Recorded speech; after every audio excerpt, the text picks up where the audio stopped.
seperti kisah sebelum yang berjudul Danny Rawlings.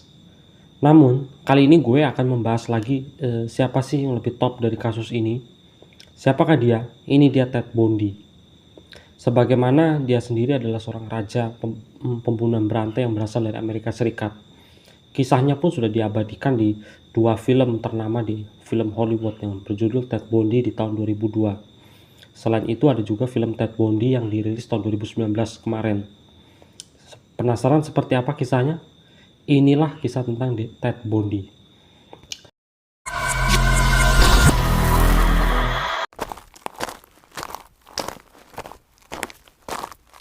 Ted Bundy lahir di kota Burlington, negara Vermont, Amerika Serikat pada 24 November 1946, di mana dia merupakan anak dari ibu bernama Eleanor Louise Cowell yang lahir tahun 1924 dan meninggal pada tahun 2012. Sedangkan sang ayah tidak diketahui secara pasti namanya. Meski beberapa jurnalis kerap mempertanyakan siapa ayah Ted Bundy, Eleanor sang ibu pun enggan menjelaskan karena Ted merupakan anak dari hasil hubungan gelap orang tuanya, di mana saat Ted Bundy berada di dalam kandungan, terdapat dua orang pria yang tinggal di situ, bernama Lloyd Marshall dan yang merupakan prajurit Angkatan Udara Amerika saat itu, dan juga John Wharton yang sama-sama prajurit Angkatan Udara Amerika Serikat pada masa itu. Namun, hingga kematian Ted Bundy, sosok ayah Ted Bundy pun terus dirahasiakan. Tidak ada yang tahu pasti siapa ayah Ted Bundy. Walaupun Ted Bundy telah menjalani tes DNA, alhasil tetap menunjukkan jika ayah Ted sangatlah tidak jelas. Akhirnya, seiring perkembangan waktu, Ted pun tumbuh menjadi anak-anak dan dititipkan di rumah kakek dan neneknya di kota Roxbury di negara Philadelphia. Sang kakek bernama Samuel dan nenek bernama Eleanor Miriam. Mereka berdua mengasuh Ted sejak 5 tahun lamanya. Dan saat Ted tumbuh menjadi anak-anak, kakek nenek sering memperkenalkan kalau diri mereka adalah ayah dan ibu, sedangkan Eleanor merupakan ibunya asli itu tetap dianggap sebagai saudara kakeknya kepada Ted kecil. Ini lantaran karena ingin menutupi jika Ted adalah anak dari luar nikah orang tuanya itu. Namun, akhirnya Ted pun tumbuh menjadi anak yang aneh. Bibinya berulang kali melihat Ted kecil saat berusia 3 tahun sudah menunjukkan sifat psikopatnya. Di mana kerap kali sang bibi melihat Ted yang seringkali membawa pisau sambil mengayunkannya ke beberapa saudaranya, dan di situ pun dia sering senyum-senyum sendiri yang menunjukkan indikasi kalau dia memang sudah nggak beres atau istilahnya psikopat dari kecil. Dan ini sudah nggak diragukan lagi. Sang adik juga seringkali menggambarkan kalau kakaknya ini memang dari kecil sudah sering melecehkan temannya sendiri. Terkenal rasis, tapi dia adalah sosok yang sedikit pemalu. Dia juga sering menanyakan siapa sebenarnya sosok ayahnya itu. Namun tidak ada yang mengetahui pasti siapakah ayah dari anak dari hubungan haram ini. Akhirnya pada tahun 1950, tepat di usia Ted yang masih 4 tahun, dia dibawa oleh sang ibunya ke Tacoma, sebuah kota kecil di negara bagian Washington. Sebelumnya, sang ibu mengganti namanya dari Louise menjadi Nelson. Dan pada akhirnya, atas desakan orang tua Louise, mereka pindah dari Philadelphia ke Washington.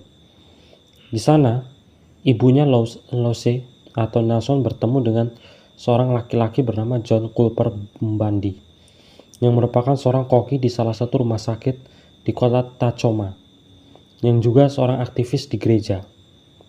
Mereka pun pada akhirnya menikah juga di gereja Metodis pertama Tacoma, dan dikaruniai oleh 4 orang anak. Di situ akhirnya Ted memiliki 4 saudara tiri, dari ayah tiri yang bernama Johnny itu. Namun, hubungan Ted dengan Johnny tidaklah baik. Ted seringkali keluar rumah dan jarang bertemu dengan keluarga sejak sang ibunya menikah lagi. Namun saat interogasi, Ted menceritakan jika sang ayah tirinya itu orang yang miskin dan tidak bisa membiayai hidup keluarganya. Ted pun tumbuh dewasa dengan sebagai anak remaja di kota Tacoma. Namun sejak tumbuh remaja, Ted sudah menunjukkan kecintaannya terhadap hal-hal berbau mesum.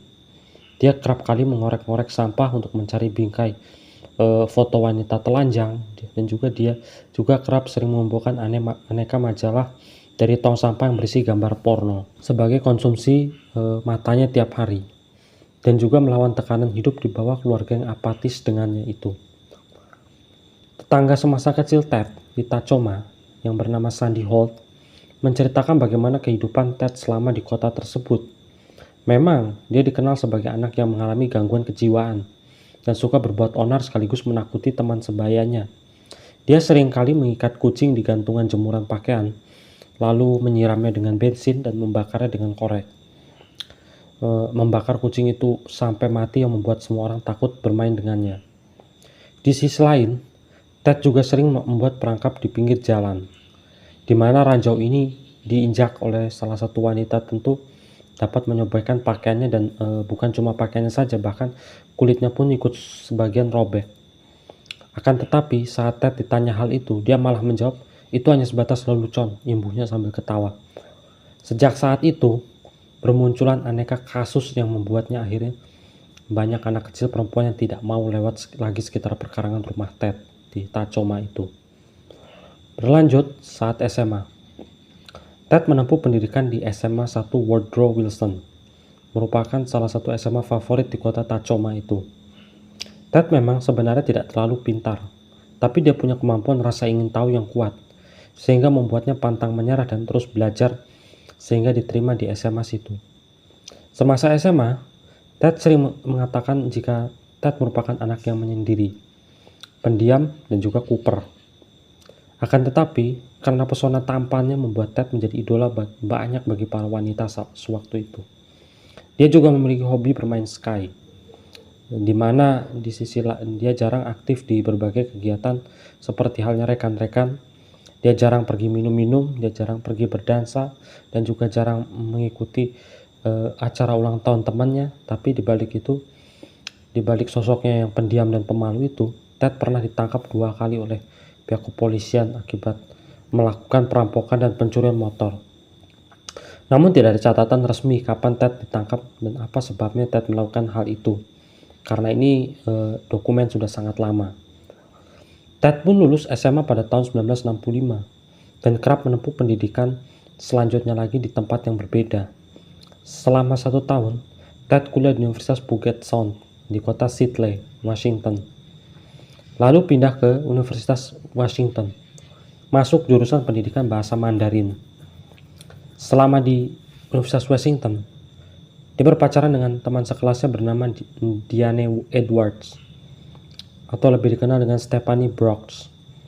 Setelah 2 tahun kuliah dan berpacaran dengan Edward, Ted pun akhirnya dinyatakan lulus pada musim semi bulan September 1965 dan mulai pekerjaan untuk mencari kehidupan yang lebih layak dengan menggeluti berbagai pekerjaan.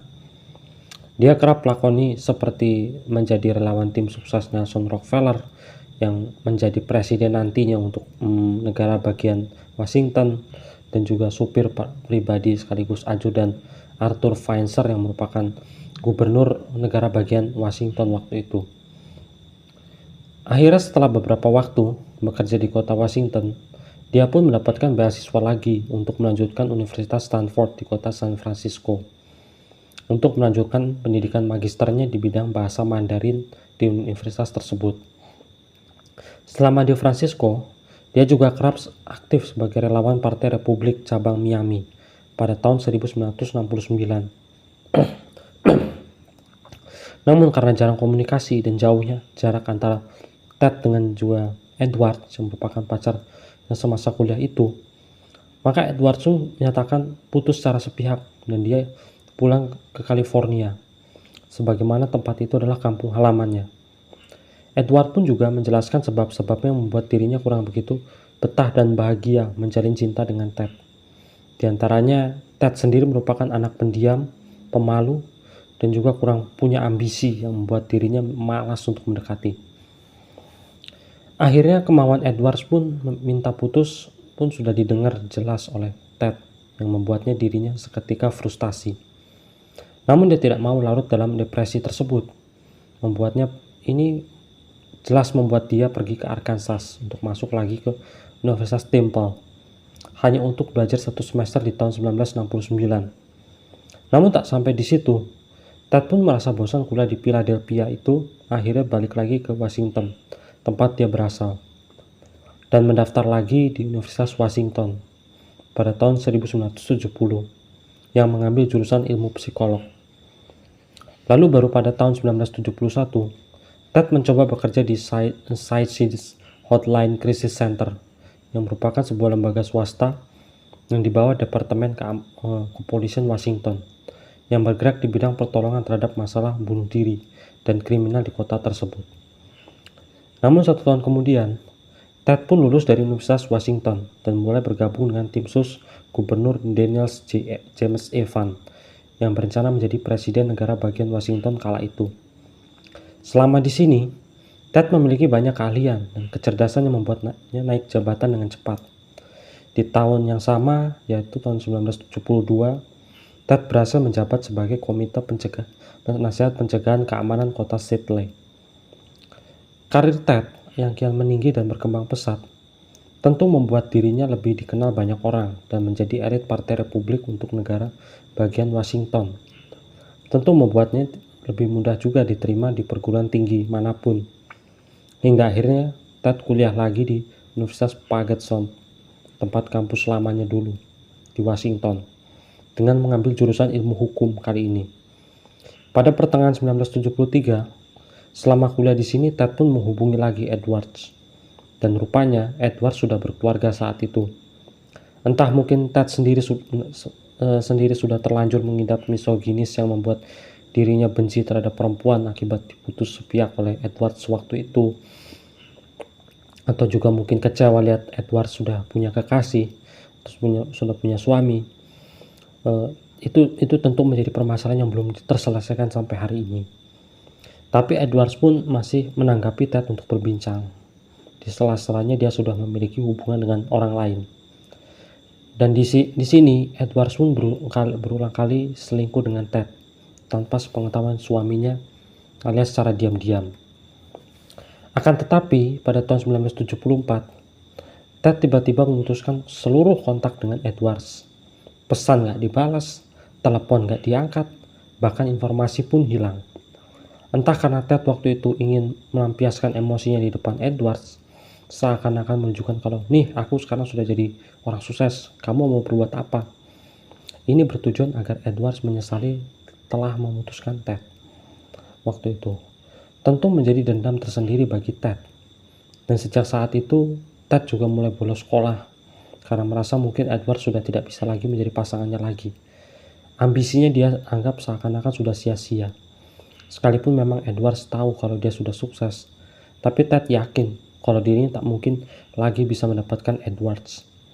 Dan upaya ini dianggap sia-sia. Dan disinilah akhirnya Ted mulai melakukan insiden berbahaya itu yang menjadi momok sejarah bagi kisah kriminal di Amerika Serikat waktu itu.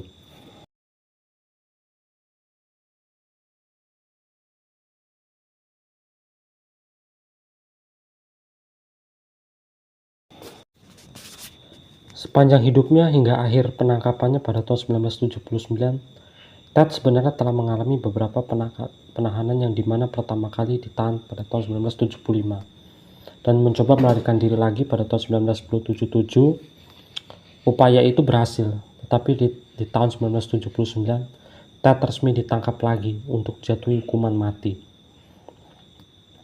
Ted sendiri mengakui jika dirinya sudah menghabisi 20 nyawa korban dan mayoritas merupakan wanita. Tapi beberapa korban kerap menuturkan menuturkan kalau ada 30 orang lebih yang sudah dihabisi oleh Ted. Sedangkan pihak detektif FBI sendiri mencurigai jika Ted telah membunuh lebih dari 36 orang. Namun belum ada bukti pasti dan perlu diidentifikasi jika Ted melakukan hal itu semua. Berita pembunuhan oleh Ted Bundy tentu menjadi simpang siur. Kapan Ted pertama kali melakukan pembunuhan? Ted pun juga seringkali berbohong kepada siapa-siapa yang dia culik dan dia habisi selama ini. Akan tetapi, berdasarkan investigasi pihak kepolisian, Ted pertama kali melakukan insiden pertama kalinya pada tanggal 4 Januari 1974, di mana saat itu dia memasuki apartemen bawah tanah Karen Sparks yang saat itu baru berusia 18 tahun Karen Sparks merupakan mahasiswa Universitas Washington yang mengambil jurusan sastra dan juga mengikuti les tari. Ted memasuki apartemen tersebut, lalu memukuli Sparks di kepalanya dengan batang logam yang membuat Sparks tak sadarkan diri. Setelah itu, dalam keadaan tidak sadar, Ted pun langsung memperkosa Sparks yang membuat kandung kemihnya pecah. Akan tetapi, Sparks masih hidup walaupun tidak sadarkan diri. Lantas akibat insiden ini, pihak kepolisian pun yang menemui hal tersebut segera membawanya ke rumah sakit. Dan Sparks sempat mengalami koma selama 10 hari yang disebabkan oleh kerusakan otak permanen. Akan tetapi, Sparks menjadi satu-satunya korban selamat dari misi pembunuhan oleh Ted yang hidup hingga hari ini. Lalu yang kedua, korban Ted melakukan lagi insiden serupa pada dini hari tanggal 1 Februari 1974. Korban selanjutnya bernama Linda Ann Haley yang juga merupakan sarjana Universitas Washington yang saat itu bekerja sebagai penyiar radio di salah satu channel radio terkenal di Washington. Pada saat insiden, Ted memukuli Linda hingga pingsan. Dalam keadaan pingsan, Ted pun menyeret Linda ke sebuah kawasan terpencil yang tak jauh dari lokasi pemukulan tersebut.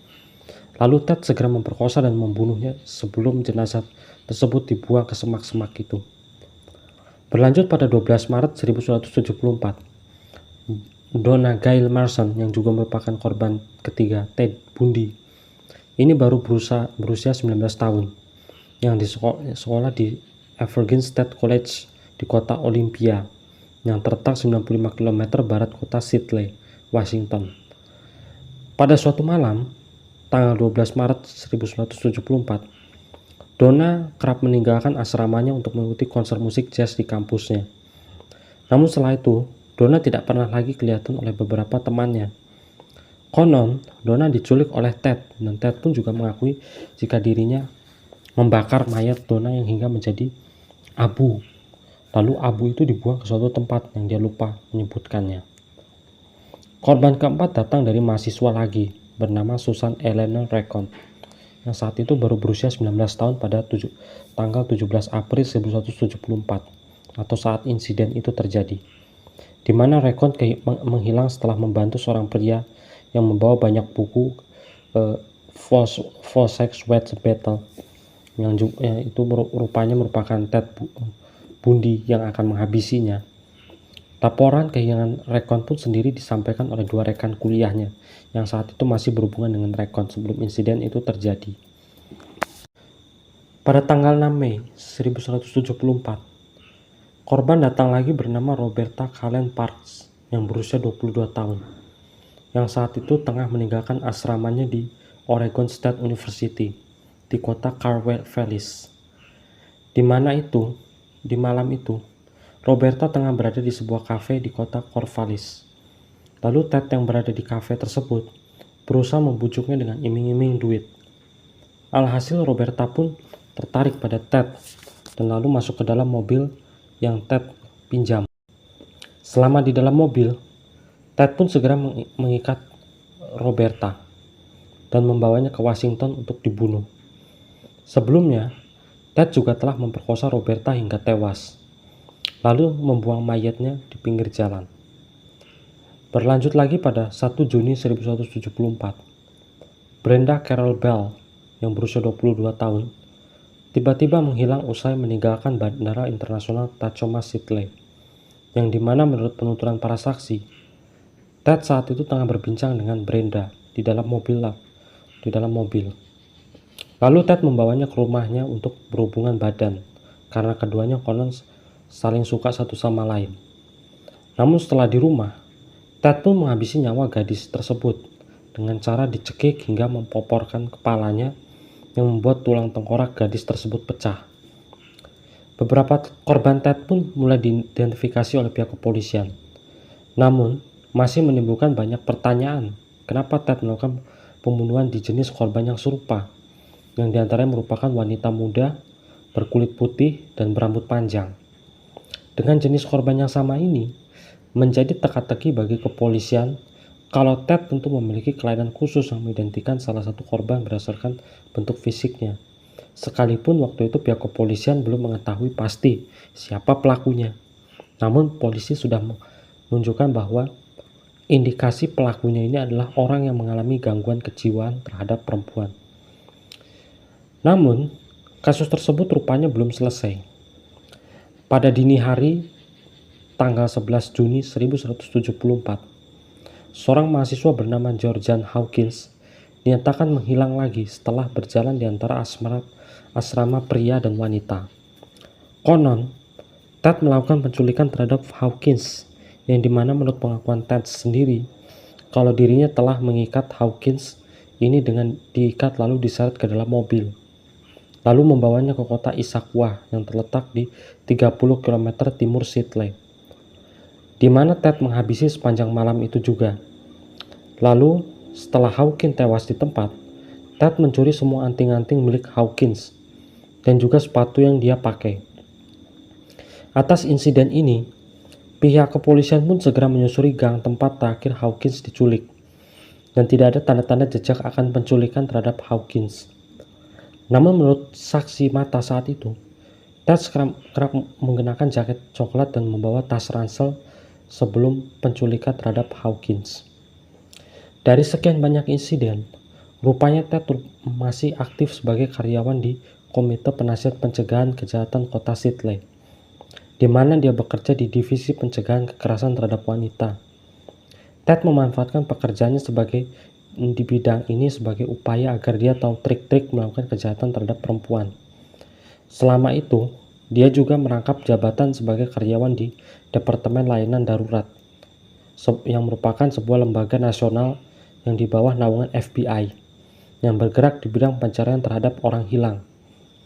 Selama bekerja di kantor tersebut, Ted mendapatkan jodoh yang bernama Carol Ann Bonny, yang menjadi pasangan resminya sampai akhir hayatnya pada tahun 1989. Ted juga dikenal sebagai pengumpul majalah porno dan juga novel kriminal yang dapat dia manfaatkan sebagai cara untuk menyembunyikan kasus kejahatan yang akan dia praktekkan nantinya. Berlanjut setelah banyaknya laporan dari pihak detektif akan kasus kejahatan terhadap wanita yang marak di sepanjang negara Washington itu, tentu mendorong banyak media menceritakan hal tersebut kepada publik waktu itu. Sejak saat itu, banyak wanita muda akhirnya berbondong-bondong untuk tinggal bersama kelompoknya dan tak berani tinggal sendirian di dalam satu kamar, dan juga tidak berani untuk keluar malam sendirian karena situasi memang sangat tidak aman waktu itu. Ini paling dirasakan oleh mahasiswa yang akhirnya menjadi hambatan bagi para penyelenggara acara apapun pada malam hari, yang akhirnya merasa terganggu akan maraknya insiden teror di negara itu. Pihak kepolisian dan detektif pun mencurigai kasus tersebut, mulai dari Sparks sampai korban terakhir bernama Hawkins mengalami hal serupa, di mana kejadian tersebut terjadi pada malam hari, sasaran korbannya adalah wanita muda, dan juga insiden bermula dari kasus penculikan. Berkat banyaknya insiden yang telah terjadi, membuat Ted akhirnya semakin menggilang. Ted pun melakukan lagi aksi tersebut tepat pada siang bolong, tepat di kawasan konservasi Danau Samamis yang berada di kota Issaquah. Di situ Ted melakukan aksinya pada siang hari dan juga di tengah keramaian dengan menculik dua wanita sekaligus. Di mana insiden ini bermula dari Ted yang meminta pertolongan kepada dua wanita tersebut untuk menurunkan perahu layar dari Forsworth Battles ke pantai tersebut. 3 wanita tersebut setuju, tapi salah satunya menolak. Sosok kedua wanita tersebut tentu salah satunya diidentifikasikan bernama Janice Ann Out yang berusia 23 tahun, yang bekerja di pengadilan remaja King County yang tengah berlibur ke pantai tersebut. Dan salah satunya lagi dalam kasus yang berbeda bernama Denise Marie Naslund yang berusia 19 tahun dan tengah belajar tentang programmer. Namun waktu kejadian dia saat itu sedang memutuskan untuk berlibur. Keduanya hilang di tempat yang berbeda. Janice hilang setelah diajak Ted untuk pergi mencari perahu layarnya. Sedangkan Dennis menghilang 4 jam kemudian setelah dia memutuskan ke kamar mandi, tempat wisata saat tengah liburan. Atas hilangnya salah satu karyawan pengadilan King County tersebut, sebagai lembaga hukum tentu mendorong pihak tersebut untuk mendesak pencarian pelaku secara brutal. Ted sepertinya salah menculik pelaku, yang dimana pelaku tersebut masih memiliki kedekatan dengan lembaga hukum. Pihak pengadilan pun meminta kepolisian untuk mempersenjatai dalam mencari buronan tersebut. Namun menurut penuturan beberapa saksi yang bersama dengan Janice saat itu yang juga bekerja di kantor yang sama, kerap menuturkan dalam sebuah sketsa jika pelakunya merupakan karyawan di lembaga pencarian orang atau DES, dan juga merupakan profesor psikolog Universitas Washington. Dan disimpulkan dengan cepat jika pelakunya adalah Ted yang dicurigai berdasarkan sketsa wajah dan mobil yang dibawa. Pada 6 September di tahun 1974, beberapa pemburu burung belibis menemukan kerangka Odd dan Naslund yang merupakan korban terbaru bagi Ted di dekat jalan Trans Issaquah yang berjarak 3 km dari Taman Nasional Danau Samamis. Lantas melihat hal tersebut, dua pemburu itu menyerahkan rangka tersebut kepada pihak kepolisian setempat. Dan hasil otopsi rangka tersebut merupakan bekas pembunuhan. Tulang tersebut merupakan tulang tersebut yang diberikan kepada pihak kepolisian itu berupa tulang paha dan juga tulang belakang yang ditemukan dengan usia yang masih relatif baru. Berlanjut lagi 6 bulan kemudian, tepat pada Maret 1975, beberapa mahasiswa Fakultas Kehutanan dari Green River Community menemukan lagi beberapa potongan rangka manusia yang saat mereka hendak melakukan observasi hutan. Di antaranya, tulang tersebut merupakan tulang tengkorak dan juga rahang bawah sebanyak 4 potongan, yang menunjukkan jika di situ terdapat 4 manusia telah terkubur. Di antaranya Healy, Racoons, Parks, dan juga Ball, tepat tergeletak di Taylor Mountain yang berada di sebelah timur kota Issaquah. Berlanjut lagi dengan satu paket kasus yang menyerang 3 tempat berbeda, yaitu di Utah, Colorado, dan Idaho.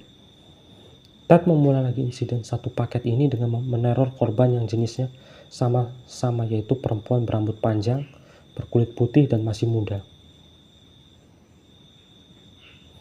Pada 2 September 1974, Ted memulai aksinya lagi dengan mencekik seorang perempuan di sebuah bus yang kosong pada malam hari, tepat di kota Idaho. Lalu Ted menyeret si korban tanpa sepengetahuan supir keluar bus dan bergerak ke suatu tempat sepi.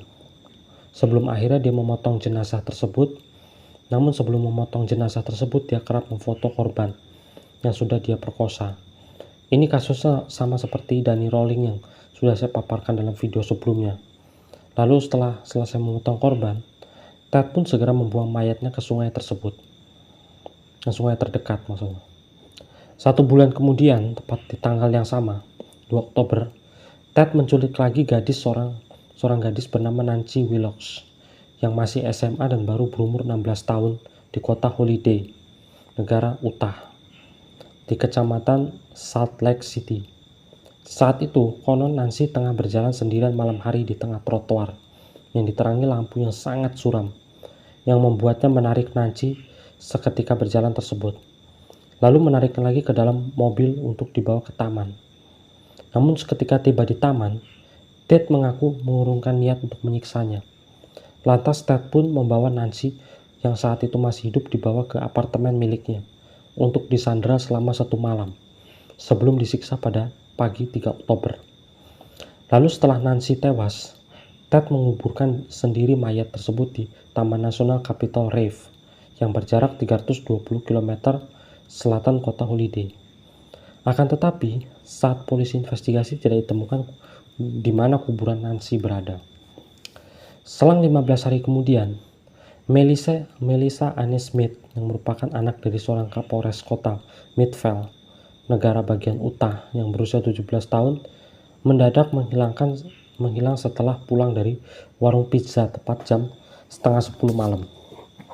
Atas kejadian tersebut, sang ayah meminta kepada seluruh jajarannya untuk melakukan pencarian di sepanjang Salt Lake City. Alhasil, mayat baru ditemukan setelah 9 hari pencarian, dalam keadaan sangat tragis, di mana dia tidak memakai busana sama sekali di daerah pegunungan terdekat Salt Lake.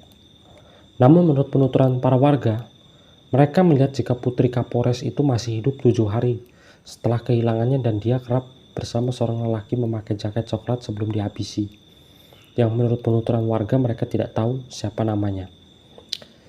Lalu di ujung bulan Oktober tepat tanggal 31 tahun 1974, seorang anak gadis yang masih berusia SMA, tepat berusia 17 tahun, menghilang lagi setelah pulang dari acara Halloween yang diadakan di rumah teman sekolahnya. Gadis itu bernama Laura Ann Aimee, yang konon sempat diperkosa, dicabuli, disodomi, bahkan dipukul berulang kali setelah dirinya mencoba menaiki bus yang kemudian dicegat oleh Ted. Lalu mayat Laura pun ditemukan di American Fork Canyon, tepat pada saat hari Thanksgiving Day di awal bulan November. Namun penemuan tersebut sangatlah miris karena mayat Laura ditemukan dalam keadaan telanjang dan juga penuh bekas luka yang diyakini kerap disetubui oleh Ted sebelum tewas dan juga disayat ataupun disilet. Rupanya, Ted kini semakin beringas dengan haus akan darah, di mana dia melakukan lagi aksi mematikan itu pada tanggal 8 November dengan menangkap seorang gadis lagi. Namun kali ini, gadis tersebut dari target dan dapat segera memberikan keterangan. Gadis tersebut lolos dari target dan dapat segera memberikan keterangan resmi akan semua insiden itu kepada kepolisian. Dia bernama Carol DeRoche yang saat itu baru berusia 18 tahun. Carol saat itu tengah menelpon di wartel yang berada di Fashion Place Mall di kota Murray. Nahasnya, kabel telepon di mana Carol tengah menelpon tiba-tiba mengalami gangguan. Lantas ini menjadi angin segar bagi Ted yang membuatnya mencoba mendekati Carol. Lalu Ted pun mengaku jika dia merupakan petugas wartel yang datang dari kantor telepon tersebut. Dan Ted pun membohongi Carol jika dia merupakan seorang petugas yang menyarankan agar Carol ikut bersamanya mengadukan gangguan tersebut ke kantor pusat. Akhirnya, Ted dan Carol pun menaiki mobil bersama. Selama di perjalanan, Carol merasa ada yang ganjal dari seorang pria ini, yang kemudian Ted langsung meraih tangannya Carol lalu memborgolnya. Carol pun segera berusaha melawannya dari tangan Ted tapi beruntung. Pintu mobil tidak terkunci, yang membuatnya dapat menendang pintu mobil tersebut hingga terbuka. Lalu dia melompat dan melarikan diri secepat mungkin. Carol DeRoche menjadi korban selamat kedua dari sergapan maut Ted yang pada akhirnya melaporkan insiden tersebut kepada polisi. Namun upaya kegagalan Ted pada pagi itu tentu bukan membuatnya kapok dan berhati-hati lagi dalam upaya selanjutnya. Kali ini dia berhasil, tepat sore hari di tanggal yang sama, yaitu tanggal 8 November. Namun upaya Ted kali ini masih tergolong kecolongan, karena aksi Ted dalam menculik korban itu sempat keciduk atau ketahuan oleh beberapa saksi yang berada di sekitar situ. Korban bernama Deborah Jane Camp yang berusia 17 tahun kerap ingin menjemput saudaranya pada acara pentas seni yang berada di SMA Fairmont di kota Beautiful. Saat itu, Ted berhasil menculik Deborah dengan membujuknya masuk ke dalam mobil, dan upaya itu berhasil. Akan tetapi beberapa siswa kerap melihat ada seorang lelaki yang tengah mundar-mandir sepanjang auditorium. Dan juga beberapa warga melihat mobil asing yang ada di sekolah tersebut dan juga terdapat bekas borgol, di mana itu menjadi faktor kecolongan Ted. Dan pada akhirnya, Ted menyadari sepertinya pihak detektif dan kepolisian tengah memasukkannya nama ke dalam daftar hitam buronan. Setelah pacarnya bernama Bonnie mencurigai aktivitas mencurigakan di kota Salt Lake itu, beberapa pembunuhan kerap terjadi sedangkan Ted berulang kali hilang kabar yang membuatnya menjadi curiga akan orang itu. Atas kecurigaan ini, akhirnya Ted mencoba bergeser ke timur dari Utah ke Colorado untuk memulai aksi serupa namun beda tempat mulai tahun 1979. Kurang lebih sekitar 5 orang yang terdeteksi sebagai korban dari pembunuhan sadis oleh Ted ini, dimulai dari seorang perawat bernama Carol Ellen Campbell yang berusia 23 tahun, menghilang saat berjalan menyusuri lorong di di Hotel Whitwood Lodge ketika menaiki lift. Dia hilang pada 12 Januari 1975 dan baru ditemukan 1 bulan kemudian dalam keadaan telanjang bulat dengan tubuhnya banyak terkena luka sayatan, kepalanya bocor, pertanda Ted mempopornya, dan daun telinganya pun patah. 2 bulan kemudian, tepat pada tanggal 15 Maret 1975, seorang pelatih olahraga ski wanita bernama Julie Lynn Cunningham menghilang setelah pergi ke tempat ulang tahun saudaranya. Dia diculik oleh Ted menggunakan truk dan memukulnya berulang kali sebelum akhirnya diperkosa di kota Rivelle dan menguburnya di situ. Namun 6 minggu kemudian, Ted kembali lagi ke situ untuk mengambil jenazahnya, tak tahu untuk apa dia ambil tersebut. 1 bulan kemudian, tepat pada tanggal 6 April 1975, seorang gadis tua bernama Denise Elaine Oliverson yang baru berumur 25 tahun menghilang dekat dengan perbatasan Utah, Colorado. Di saat dia tengah berjalan pulang menuju rumah orang tuanya, Ted pun segera menangkapnya yang tengah berjalan dan membunuhnya di dalam mobil. Mayatnya dibuang ke sungai Colorado dan polisi pun menemukan bukti berupa sandal yang ditemukan di bawah jembatan sungai Colorado itu adalah milik dari korban tersebut.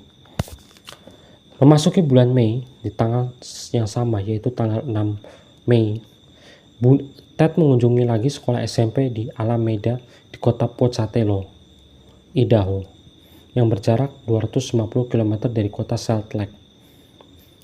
Dia berjumpa dengan seorang gadis muda bernama Lente Dawn Calvert yang berusia 12 tahun, itu tepat diam di parkiran mobil. Lalu Ted membujuknya dengan menawarkan antar pulang ke rumah dengan kemampuan manipulatifnya, yang membuat Calvert tertarik. Calvert pun pada akhirnya ikut bersama Ted menaiki mobil tersebut dan bergerak menuju hotel untuk check-in hotel di sana dan memutuskan memesan kamar lalu berhubungan badan di sana. Namun selepas berhubungan, Ted malah memperkosa Calvert lalu menenggelamkannya di bak kamar mandi. Setelah Calvert wafat, dia membawa mayat Calvert untuk dibuang di bantaran sungai di kota Pocatello. Pada 28 Juni, ini merupakan kali terakhirnya Ted melakukan pembunuhan tepat kepada seorang siswa bernama Susan Curtis yang baru 15 tahun dan juga merupakan seorang pelajar. Dia menghilang saat hendak pulang dari sebuah acara undangan dari teman di Brigham, Provo yang berada di 70 km selatan kota Salt Lake. Namun untuk keterangan pastinya, Ted tidak menyebutkan hal tersebut. Tapi metode yang dia gunakan memang sama, mulai dari dibunuh dan juga diperkosa. Karena memang Ted merupakan seorang psikopat yang berani mengakui kesalahannya, lantas dia pun mengutarakan semua pembunuhan yang dia lakukan selama ini kepada gereja ke Yesus Kristus dari orang-orang suci di akhir zaman. Dia pun berusaha untuk bertobat dengan harapan mendapatkan ampunan dari Tuhan.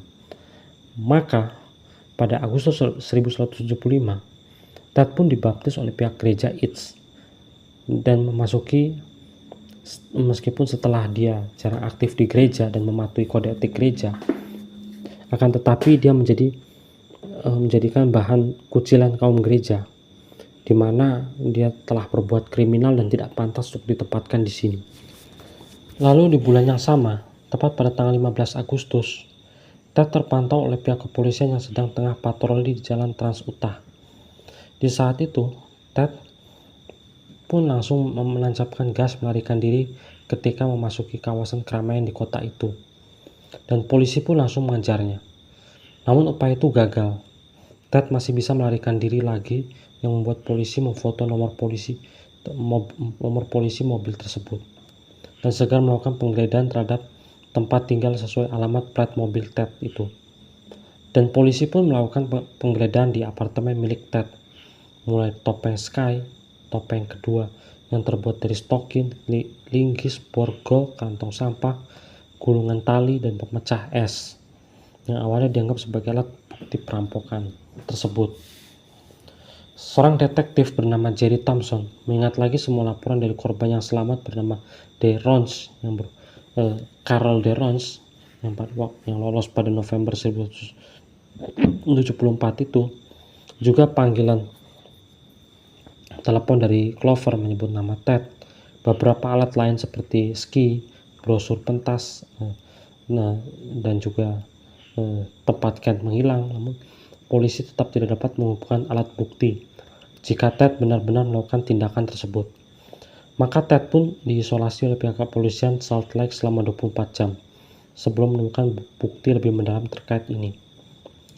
Lalu detektif Jerry Thompson berangkat ke kota Sidley untuk meminta keterangan dari Clover jika sosok Ted ini adalah seorang yang dimaksud telah melakukan kejahatan. Beberapa barang bukti yang ditemukan seperti pisau daging, alat cukil, kerap diakui menjadi pertanda aneh yang ada pada Ted yang ditemukan oleh Clover pada tahun 1973, setahun sebelum insiden itu berlangsung. Laporan dari Clover ini sekaligus derons sebagai alat bukti sementara sebelum nantinya diselidiki lebih dalam oleh pihak detektif. Polisi pun telah memasukkan Ted Bundy sebagai orang dalam pengawasan polisi, sembari menunggu bukti-bukti forensik dari penemuan beberapa mayat wanita lain yang ditemukan di sepanjang tahun 1974 dan 1975, Oregon, Idaho, dan juga Utah. Polisi mendapatkan banyak bukti forensik, baik dari tulang belulang para korban dan juga pakaian yang tersisa merupakan bekas pembunuhan. Dari hasil itu pun para detektif mulai mencurigai adanya tandanya aksi Ted yang barang-barang itu mencurigakan, seperti apa yang disimpan Ted Bundy di apartemennya itu. Pada bulan November 1975, pihak kepolisian pun dan juga detektif terdiri dari 3 orang mengadakan pertemuan di kota Aspen, negara bagian Colorado. Mereka bertukar informasi dengan 30 detektif lainnya dalam hal pengumpulan beberapa barang bukti yang telah didapatkan masing-masing. Dan juga pertemuan ini sempat diikuti oleh 5 orang jaksa dan 5 orang negara bagian. Pertemuan ini diberi nama KTT Aspen dari hasil pertemuan resmi menyatakan Ted Bundy sebagai tersangka atas serangkaian pembunuhan para wanita di 5 negara selama tahun 1974 hingga 1975.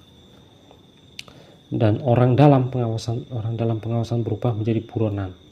Hal ini ditetapkan setelah para detektif dan juga jaksa berhasil menemukan banyak persamaan luka dan bentuk kruskan pada rangkai dengan peralatan yang ada di apartemen.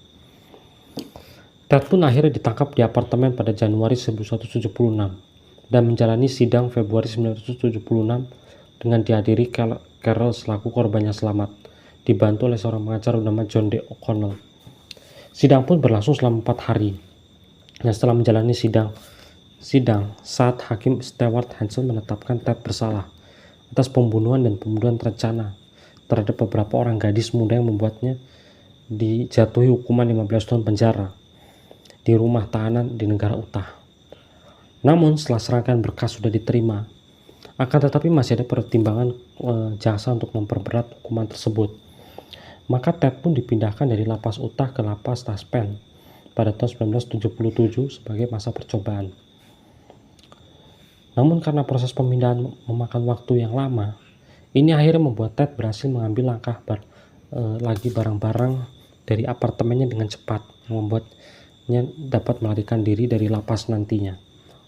Ted berhasil melarikan diri sebanyak 2 kali, di mana pertama kali terjadi pada 7 Juni 1977. Saat itu dia kerap dipindahkan dari penjara Garfield ke gedung pengadilan Pitkin County. Selama di perjalanan, posisi Ted tengah diborgol dan kaki terikat.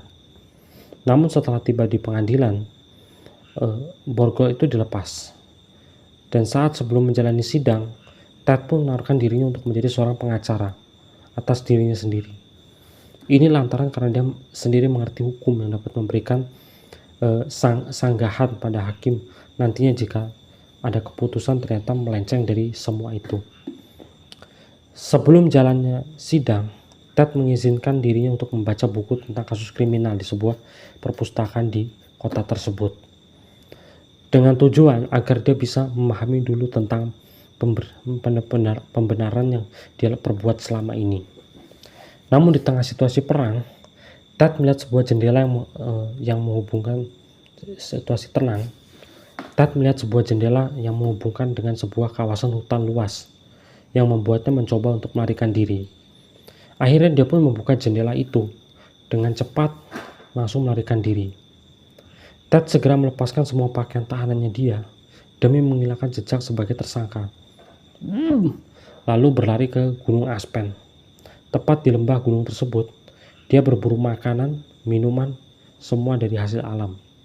Tanpa disadari, dia pun juga menemui sebuah mobil yang membuatnya bersembunyi di balik kabin mobil tersebut.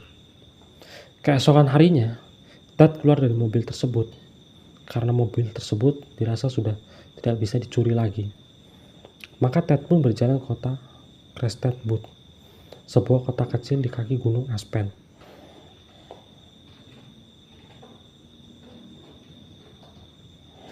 Namun sebelum tiba, Ted tengah kesasar di hutan selama 2 hari. Nasibnya pun dirasa akan pupus karena kesasar di hutan belantara itu yang tidak tahu ujungnya. Akan tetapi nasibnya berubah lagi memujur setelah melihat sekumpulan tenda mahasiswa pecinta alam yang berada di sekitar Danau Marne. Lalu dia menemukan banyak pertolongan setelah melihat itu. Kesempatan mencuri pakaian, makanan, dan peralatan lainnya tentu membuat Ted jadi lebih berenergi lagi melintasi kesesatan hutan itu pada tanggal 10 Juni. Akhirnya tanggal 13 Juni, setelah long march sendirian di tengah hutan, Ted menemukan sebuah mobil lagi yang terparkir di lapangan golf Aspen yang berada di kawasan konservasi hutan luas tanpa seorang pengemudi, yang membuatnya mencuri mobil itu lagi dan berangkat menuju ke tempat lain. Namun alih-alih ke tempat lain, justru Ted malah balik lagi ke kota Aspen, tempat dia nantinya akan menjalani persidangan waktu kemarin. Hal ini lantaran karena dia sendiri sudah kelelahan berjalan, kedinginan, dan juga kehilangan energi untuk berkendara lebih jauh. Ted pun akhirnya kembali ke kota Aspen dan dipantau polisi terkait kecurigaan terhadap mobil yang terus menepik di jalan dan melanggar peraturan. Status Ted pun yang saat itu menjadi buronan 6 hari akhirnya ketangkap lagi berkat polisi menyita mobil tersebut, dan Ted pun dengan mudah menyerah dengan keadaan. Karena sudah melarikan diri dan tidak mungkin menjalani persidangan lanjutan, Ted langsung dijebloskan ke Glenwood Spring, tempat di mana dia pertama kali ditahan. Selama di penjara, Ted terus menyusun rencana agar dia bisa melarikan diri lagi daripada dia harus 15 tahun mendekam di dalam penjara. Lebih baik dia mencari jalan keluarnya. Ted pun mulai menyusun rencana barunya selama di lapas, di mana dia akan kabur dari tempat itu pada hari Natal nantinya. Lalu Ted pun mulai bekerja sama dengan kekasihnya, yang dimana sosok itu bernama Bonnie, yang merupakan kekasihnya sering dihubungi secara LDR. Ted meminta pada Bonnie untuk menjual semua barang-barang yang ada di apartemennya. Uang hasil penjualan itu dia serahkan kepada Ted, agar kelak dia bisa membeli apapun jika dia berhasil kabur nantinya. Misi itu pun mulai berjalan. Ted mulai mendapatkan gergaji untuk melubangi atau atap penjara tersebut. Proses ini dilakukan di saat tahanan lain tengah mandi dan juga beberapa sipir tengah istirahat. Lubang tersebut hanya berukuran 1 meter dan Ted pun tutup dengan buku yang dia pinjam di perpustakaan. Sementara sambil menunggu waktu tiba. Akhirnya pada 30 Desember, saat beberapa sipir tengah mudik Natalan dan beberapa tahanan non-kriminal lainnya mendapatkan remisi, Ted mulai melakukan insiden melarikan diri pada malam hari. Ted menumpukan buku di tempat tidurnya, lalu menutupnya dengan selimut untuk meniru tubuhnya yang sedang tidur. Dan setelah kondisi sudah aman, dia mulai naik merangkak. Dia menerobos langit-langit yang tembus ke ruang kepala sipir, dan lalu keluar malam hari setelah melepaskan semua pakaian tahanannya. Ted keluar dengan santai lewat pintu tanpa sepengetahuan sipir yang tengah istirahat itu. Ted mulai mencuri mobil di sekitar area penjara tempat dia ditahan. Tapi sayangnya mobil tersebut mogok di tengah jalan, yang membuatnya segera keluar dari mobil dan berjalan ke trotoar. Beruntungnya, Dia mendapatkan tumpangan truk untuk ke kota Vail, kota terdekat di kawasan itu. Sesampai di sana, dia naik bis lagi ke kota Denver. Dan dari Denver, dia naik pesawat ke Chicago demi mencari keselamatan. Dari Chicago, dia menyewa mobil lagi untuk ke Michigan pada 2 Januari 1974. Berlanjut lagi, 5 hari kemudian di mana dia mencoba mencuri mobil di kota Michigan dan bergerak ke kota Atlanta. Dari Atlanta dia naik bis lagi menuju Florida, tempat di kota Tallahassee pada 8 Januari 1977. Di sana dia menyewa kamar hotel, namun karena biaya kamar hotel memanglah mahal, ini membuatnya pindah lagi ke sebuah kos dekat Universitas Negeri Florida dengan menyamar nama menjadi Chris Hagen. Namun selama di sana dia mengurungkan niatnya terhadap perbuatan kriminal dan fokus untuk mendapatkan uang lebih utama. Karena di kota ini dia aman dari kepolisian, maka dia berpikir berhilir mudik lagi sana sini, termasuk melamar pekerjaan. Namun Ted salah melamar kerja, di mana dia melamar di sebuah perusahaan konstruksi yang membutuhkan dia harus memiliki KTP. Status yang buronan tentu membuatnya harus keluar dari lamaran tersebut dan mencari cara lain lagi, yaitu mencuri uang dan kartu kredit milik wanita yang sering mengunjungi minimarket terdekat dengan kosnya waktu itu. Waktu silih berganti, Ted pun merasa dirinya tengah aman di kota itu, tanpa pengejaran polisi. Maka permainan pembunuhan pun dia mulai lagi.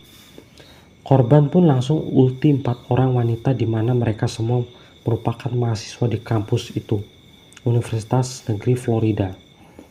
Pertama, Ted mengunjungi sebuah kos wanita di mana berisi 4 orang wanita yang tidur di kamar berbeda satu sama lain.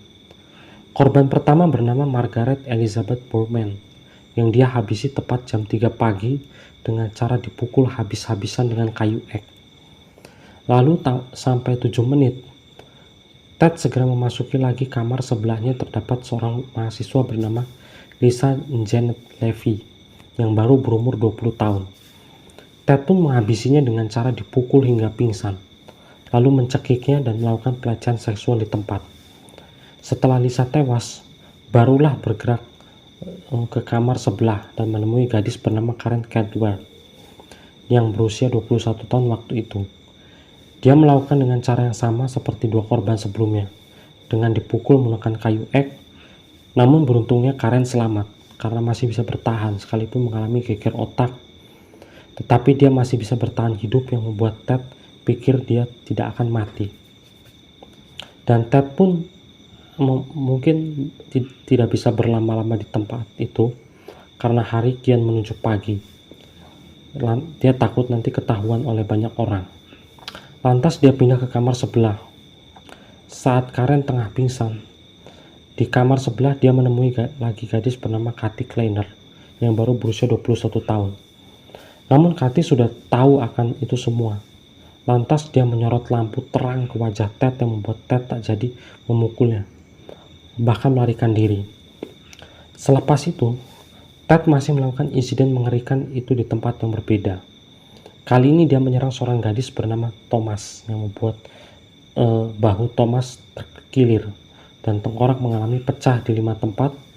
Thomas pun mengalami tuli permanen seumur hidup. Sekalipun dia selamat, Ted pun melarikan diri. Pada 12 Februari 1978, karena kehabisan dana, akhirnya Ted pun mencuri mobil dan melarikan diri ke kota Jacksonville. Ted membawa lari mobil itu meninggalkan Tallahassee, bergerak menuju barat ke kota Panhandle di barat Florida. Lalu pada tanggal 15 Februari, tepat jam 1 malam, Ted yang tengah berkendara dicegat oleh polisi patroli bernama David Lee, tepat di perbatasan Florida, Alabama. Ted tak bisa berbuat banyak. Mobil itu mobil curian. Lantas David pun menilang mobil tersebut karena melaju kencang di tengah malam hari. Setelah polisi mengetahui mobil itu rupanya mobil curian, polisi pun langsung mengeluarkan peringatan penangkapan Ted. Namun Ted malah menendang kaki David dan melarikan diri lagi membuat David harus mengeluarkan 2 kali tembakan peringatan ke udara. Ted pun berhenti lari saat David mendekat. Namun saat David mendekat, Ted berusaha merebut pistol yang dipegang David. Mereka pun kerap melakukan berebut sekaligus berantem pada malam itu juga. Lalu David mengayunkan tembakan tepat ke arah David, ke arah Ted, dan Ted pun akhirnya menyerah. Polisi pun segera memborgol Ted. Sebelumnya akhirnya Ted diamankan di dalam mobil polisi. David segera memeriksa mobil yang dicuri oleh Ted, dan ternyata David menemukan 21 kartu kredit curian, 3 kartu KTM mahasiswa Universitas Florida, dan 1 set TV portable curian. Atas tindakan ini, David pun membawa Ted langsung ke kantor polisi, dan rupanya saat David membawanya, pihak kepolisian pun mengungkapkan kalau sosok yang dia bawa ini masuk dalam daftar 10 tokoh buronan paling dicari FBI sepanjang 1977. Lantas David pun mendapatkan promosi jabatan setelah berhasil menangkap salah satu buronan itu. Ted pun akhirnya menjalani persidangan di Florida setelah memenuhi panggilan dari pengadilan Orlando akibat pembunuhan Lance pada bulan Agustus 1978. Ted pun mengikuti sidang lagi di Florida. Namun dia sempat memanfaatkan undang-undang Florida yang dirasa sangat membingungkan, dan dia pun meminta agar diizinkan untuk menikah sementara waktu selama di persidangan sebelum melanjutkan pemeriksaan. Ted pun meminta kepada hakim untuk mengizinkan menikah dengan Bonnie, dan keinginan itu direstui, namun harus berada dalam persidangan dan diawasi oleh hakim maupun kepolisian. Akhirnya Ted pun resmi menikahi Bonnie, yang selama ini mereka LDR.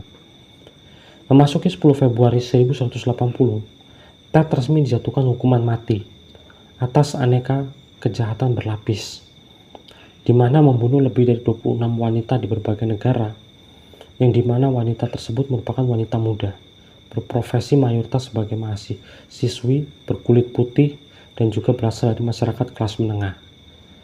Ted juga didakwa atas perbuatannya terhadap pencurian ke berbagai mobil dan juga beberapa surat berharga milik korban yang digunakannya untuk mencukupi kebutuhannya selama menjadi buronan.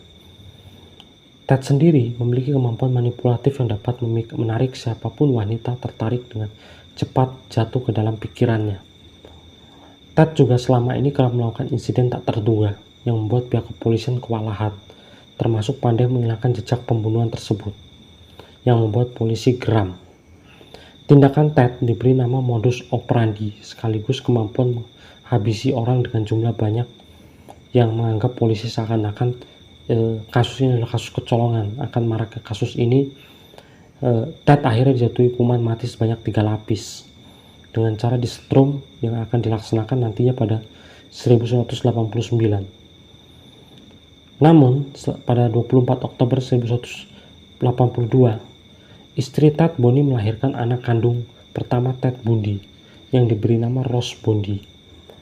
Namun karena sesuai aturan rumah tahanan negara bagian Florida di kota Redford, tempat Ted ditahan, suami istri dilarang berlama-lama di tempat tersebut, dan bahkan cenderung melarang datangnya pasangan suami istri orang tua sekalipun si korban merupakan lajang. Akan tetapi karena memang Ted Bundy sendiri memiliki keistimewaan dibandingkan tahanan lainnya, daripada dia melarikan diri, lebih baik dia diberi kesempatan khusus untuk berlama-lama bersama anak istrinya. Hal ini juga diinginkan oleh narapidana lain yang bisa lama-lama bersama pasangannya, namun tetap tidak diizinkan oleh pihak lapas seperti halnya Ted dan keluarganya. Ted pun dijatuhi hukuman mati pada tanggal 24 Januari 1989, di mana malam itu sebelum dieksekusi, Ted sempat diberi kesempatan untuk menghitung ulang beberapa jumlah korban yang dia bunuh sepanjang hidupnya. Di sini pun dia sempat terjadi simpang siur berapa total korban secara keseluruhan, di saat FBI menduga jika Ted sudah menghabisi 36 nyawa. Namun menurut Nason yang juga merupakan ibunya sendiri mengatakan Ted sudah membunuh 35 orang. Akan tetapi menurut Keppel yang juga merupakan teman dekat Ted mengatakan jika Ted telah membunuh 75 nyawa.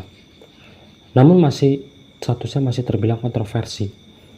Seorang pengacara Ted selama di persidangan bernama John Henry Borney mengatakan sudah membunuh lebih dari 100 orang. Ungkapan itu sebenarnya akurat, tapi Ted sendiri lupa berapa jumlahnya yang dia sudah habisi itu. Lalu barulah cerita dari pendeta Frank Lawrence yang merupakan seorang rohaniawan Ted selama di penjara mengungkapkan kalau Ted selama ini menyadari secara resmi ada 30 korban, tapi dia yakin dia membunuh orang lebih banyak lagi. Namun dia lupa jumlahnya karena saking banyak yang dia bunuh. Setelah itu, setelah mengingat kembali total korbannya, Ted pun akhirnya menjalani proses hukuman mati dengan cara disetrum. Dan sejak saat itu, berakhirlah sudah kasus pembunuhan ganas dari psikopat paling gila se-Amerika itu. Maka berakhirlah cerita hidup Ted Bundy selaku pembunuh paling brutal dalam sejarah kriminal di Amerika Serikat.